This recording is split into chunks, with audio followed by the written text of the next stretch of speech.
I used to believe love was about trust. Like, real trust. The kind that doesn't check phones, doesn't count minutes, doesn't read tone like it's code. Then my wife looked at me across our kitchen table, totally calm, and said the sentence that rewired my brain: I have a dream, and I'll only cheat once. Then I'm all yours. Not, I'm unhappy. Not, I want a divorce. Not, we should talk. A dream. A plan. A promise. And the way she said it, like she was asking for a vacation day, made my skin go cold. Her name was Lauren. Smart. Charming. The kind of woman who could make a room lean in when she talked. Everyone loved her. My friends. My parents. Even strangers at restaurants. We'd been married long enough to have routines that felt permanent. Coffee mugs in the same spots. Same joke on grocery day. Same side of the bed. And yes, we'd been distant. Work, bills, exhaustion, the usual adult grind that slowly steals the spark. But I never imagined distance would lead to a negotiation about betrayal. I stared at her and tried to force a laugh. What are you talking about? Lauren didn't laugh back. She looked prepared. Like she'd rehearsed it in her head, polished it, practiced it until it sounded reasonable. I'm not saying I want an affair, she said. I'm saying I have this thing I need to do. For me. Just once. And after that, I'll be done. I'll be fully here. I felt my heart thump hard, once, like it was warning me. Fully here. I repeated. She leaned forward, lowered her voice like this was intimacy. I love you, she said. But I've never chosen myself. Not like that. I don't want to spend my whole life wondering. I sat there, stunned, not because she had a desire, but because she was offering it up like a business proposal. And then she hit me with the line she thought would make it okay. You can say no. But if you say no, I'm afraid I'll resent you forever. There it was. Not a request. A threat wrapped in soft voice. I didn't yell. I didn't throw a cup. I didn't storm out. I went quiet. Because something in me recognized a pattern I'd seen before in other people's lives. When someone asks permission to break you, they already have a plan to do it without permission. I asked her the only question that mattered. Do you have someone in mind? Lauren blinked once. Just once. And that blink told me everything. She hesitated, then said, no. It's not like that. But her voice was too smooth. Too ready. Like she'd practiced lying in the mirror. I looked at her and realized I had two options. Option 1, refuse, fight, beg for the marriage I thought we had, and then spend months wondering if she did it anyway. Option 2, agree, but take control of the only thing I still could. The rules. So I did something that probably sounds crazy. I nodded slowly and said, okay. Lauren's face brightened so fast it made me nauseous. Really? She whispered. I kept my voice calm. Yeah, I said. But if we're doing this, we're doing it legally. Her smile froze. What do you mean? I mean a postnup, I said. An agreement. Clear terms. No gray area. If you want a one-time thing, then we put it in writing. We protect each other. Lauren's eyebrows pulled together like I'd insulted her. Mark, why would we need that? I'm telling you the truth. I almost laughed. Because that was the funniest part. She wanted trust for her betrayal, but didn't want consequences for breaking it. I stayed steady. Because if I'm agreeing to something that can destroy our marriage, I said, I'm not doing it on vibes. She stared at me like she didn't recognize me. And maybe she didn't. Because in that moment, the old version of me, the one who avoided conflict, was gone. Lauren tried to soften it. Okay, she said, touching my hand. If it makes you feel safe. Safe. Like I was the problem. We met with an attorney a few days later. I remember sitting in that office while Lauren played the sweet wife, telling the lawyer how we were strengthening communication and being honest. Then, when the lawyer asked what exactly we wanted in the agreement, Lauren finally said it out loud. One exception, she said. A single encounter. That's it. The lawyer's face didn't change. Professionals don't react, but I saw a tiny pause. Then he looked at me. And I said, if she wants the exception, there are terms. Lauren's eyes flicked to me like, what terms? Because she thought this was going to be symbolic. A piece of paper for comfort. She didn't realize I was building a door. A door I could walk through. I leaned forward. First, I said, we define what one time means. One person. One day. No ongoing contact. No texting after. No secret meetings. Lauren swallowed, but nodded. Second, I said, full transparency before and after. I get the name. I get confirmation. No lies. No, it just happened. Lauren's jaw tightened. That's humiliating, she said. I smiled politely. So is asking your husband for permission to cheat. The lawyer cleared his throat and wrote it down. Lauren's cheeks flushed. She wasn't used to me pushing back. Third, I said, if any of the terms are broken, if there's more than one meeting, more than one person, any continued contact, then the agreement triggers an automatic divorce settlement. Lauren sat up. What? I kept my voice even. A settlement that protects me and the kids, I said. Because you're the one choosing the risk. Her eyes widened. We had 2 kids by then, our daughter Mia and our son Eli. Still young enough to think mom and dad were permanent like the sky. Lauren turned toward the lawyer, laughing nervously. He's being dramatic. The lawyer didn't laugh. He just asked, do you want this exception or not? Lauren looked back at me, and I saw something move behind her eyes. Annoyance. Because she expected me to be grateful she was being honest. And now she was realizing honesty didn't give her immunity. She tried another angle. If you loved me, she said quietly, you wouldn't punish me for wanting one thing. Punish. Like consequences were cruelty. I didn't raise my voice. I'm not punishing you, I said. I'm protecting myself. And our kids. The lawyer started listing what the agreement could include: asset division, custody preferences, a clause about infidelity, and a clause about continued contact with the person involved. Lauren looked like she'd swallowed something sharp. But she still wanted it. That's the part people don't understand. A person who asks for permission to cross a line already believes they deserve to cross it. So she signed. We both signed. And that night, back at home, Lauren hugged me like I'd given her a gift. I swear, she whispered into my neck, after this, I'm yours. I didn't hug her back the same way. Because a part of me had already accepted the truth: if she could do this once, she could do it twice. The only question was whether she'd get away with it. Over the next week, Lauren was lighter. Almost giddy. She started dressing up more. She started going for errands, with makeup on. She started guarding her phone again. And I kept my face calm, my voice normal. But inside, I was watching everything. Not like a jealous husband. Like a man observing a pattern.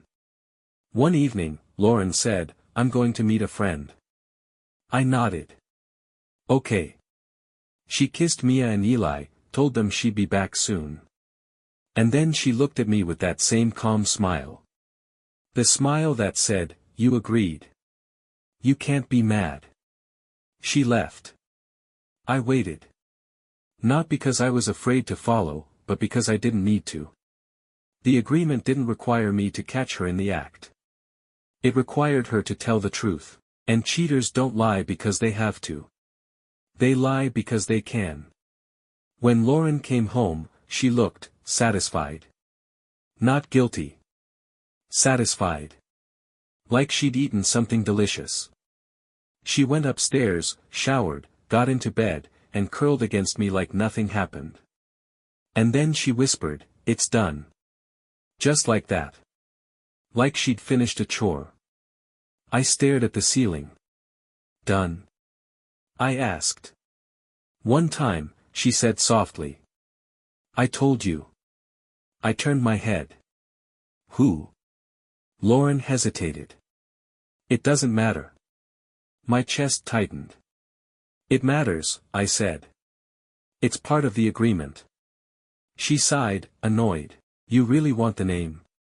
Yes, I said. She rolled her eyes like I was being controlling. Then she said it. A name. And the moment she said it, my stomach dropped.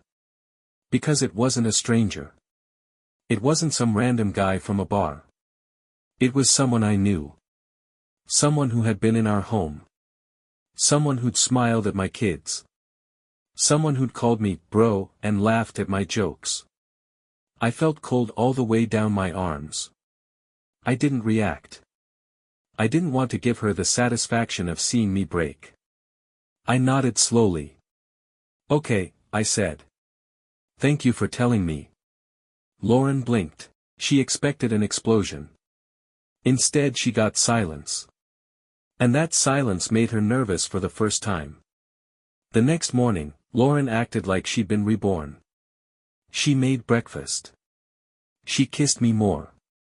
She started talking about planning a vacation, as a fresh start. It was almost insulting. Like she thought she could delete betrayal by being extra sweet. I let her talk. Because while she was building her fantasy, I was checking reality. Not her phone. Not her messages. Just facts. I reviewed the agreement. Every clause. And I realized something important, the exception was extremely specific. One person. One encounter. No continued contact. All I needed to know was whether done was actually done. And that's where Lauren made her second mistake. The first mistake was asking. The second mistake was believing I was stupid. A few days later, I was in the living room helping Mia with a puzzle when she said, in that casual kid voice, "Mom's friend was here again." I froze. I forced a smile. What do you mean? Mia shrugged. He came to the door. Mom talked to him outside. Outside. Not inside. Like she was trying to be careful. Like she knew the rules now. My hands moved automatically, fitting puzzle pieces while my brain screamed. Because, again, meant it wasn't one time. It was ongoing. And if it was ongoing, the agreement wasn't a comfort blanket. It was a trigger. That night, Lauren came to bed and wrapped her arms around me. You feel different, she whispered. Like you're calmer. I almost laughed. I was calmer. Because calm is what happens when you stop hoping. I waited. I listened. I watched. Then I did the simplest thing. I asked. Have you talked to him since? Lauren didn't even hesitate. No. That was it. A clean lie. And the moment she said it, I felt something click into place. Not rage. Not sadness. Clarity. Because if she could lie that easily after signing papers, she never planned to stop. The once was marketing. A way to get me to approve the first step, so the second step would be easier. I didn't confront her that night. I didn't argue. I just nodded. And the next day, I called my lawyer. I explained everything. The gift. The agreement. The confession. The child's comment. The lie. The lawyer didn't sound surprised. He just asked, "Do you have proof of continued contact?" And I said, "Not yet. But she'll make a mistake. Because people like Lauren don't stop. They just get sloppy when they think they're safe." So I set the trap, not a criminal trap, not a violent one. A truth trap. I did something that felt almost too simple to work. I left my phone on the kitchen counter with the screen unlocked on a notes app. And on it, I wrote one sentence: "I'm filing tomorrow." Then I left the room. I didn't hide. I didn't spy. I just left space for her curiosity to do what it always does. Later that night, Lauren walked into the living room with my phone in her hand. Her face was pale. "You're filing?" she asked, voice sharp. I looked at her calmly. I didn't say I was. She held the phone up. "This is on your screen." I took the phone gently. "That was a draft," I said. "For myself." Lauren's lips pressed into a line. "You're punishing me," she snapped. There it was again. Punishing. Like I was the villain for reacting. I leaned back in the chair. "I asked you a question," I said. "You lied." Lauren scoffed. "I did not." I interrupted, still calm. "Did you contact him again?" Lauren's eyes flicked away for half a second. Then she said, "No." Lie number 2. And it came out even faster. I nodded like I believed her. "Okay," I said. "Then you won't mind calling him right now?" On speaker. In front of me. Lauren's face dropped. "Are you serious?" "Dead serious," I said. She stared at me. And I saw the fear appear. Not guilt. Fear. Because she knew if she called him, he might say something that destroyed her story. She tried to twist it. "This is controlling," she said. "This is abusive." I didn't move. I didn't raise my voice. I just repeated, "Call him." Lauren's hands trembled. And that trembling was louder than any confession. She finally whispered, "I can't." "Why not?" I asked. "Because there's only one reason you can't call someone you supposedly haven't contacted. Because you have. Because you've been talking. Because he might answer with the familiarity you can't explain." Lauren looked at me like she hated me. And then she said the line that sealed it. "It was only once physically," she said. "But we texted. That's all." I nodded slowly. "And the agreement says no continued contact," I said. Lauren's voice rose. "You trapped me." I looked at her. "No," I said. "You trapped yourself." Then I stood up, walked to the drawer, and pulled out the signed copy. I placed it on the table like a final card. Lauren stared at the paper like it was poison. And in that moment, I saw who she really was. Not a woman who made a mistake. A woman who wanted the benefits of marriage and the freedom of being single, and believed she could negotiate betrayal like it was a subscription. She whispered, "Mark, please." I didn't yell. I didn't insult her. I said, "Pack a bag." Her eyes widened. "You can't kick me out." "I'm not kicking you out," I said. "I'm separating. Tonight." Lauren started crying, loud and dramatic, the kind of crying designed to make you feel guilty. But guilt only works when you believe someone still respects you. I didn't. I called my lawyer the next day. I filed. Lauren tried everything. She begged. She blamed me. She tried to seduce me. She tried to threaten me. She told my friends I was cold. She told her family I was controlling. She told anyone who would listen that I let her do it and then punished her. And for a second, I wondered if people would believe her. Because Lauren was good at being lovable. But here's the thing about paperwork: paper doesn't care who's charming. Paper doesn't care who cries prettier. Paper cares about signatures. Clauses. Terms. Truth. And Lauren had signed. The divorce process wasn't dramatic like movies. It was quiet. Heavy. Like living in a house where every object has a memory. But the real twist came later. Not in court. Not in a confrontation. In the smallest, most innocent moment. Mia came to me one day holding a drawing. A family drawing. Stick figures.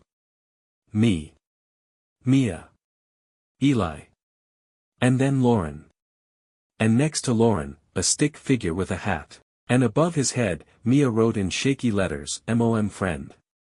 I held that paper in my hands for a long time. And I realized something that changed the way I saw everything. Lauren didn't just cheat on me. She tried to normalize secrets for our children. She tried to make betrayal feel ordinary. And if I had stayed, if I had swallowed it, if I had forgiven and moved on, without boundaries, my kids would have learned the worst lesson possible, that love means letting someone hurt you. So people ask me now, do you regret agreeing? And I tell them the truth. I don't regret agreeing, because I didn't agree out of weakness. I agreed out of strategy. I gave her exactly what she wanted, and then I let her choices write the ending. The revenge wasn't screaming. It wasn't exposing her online. It wasn't violence. It was something colder. Something she never expected from the man she thought would always fold. It was consequences.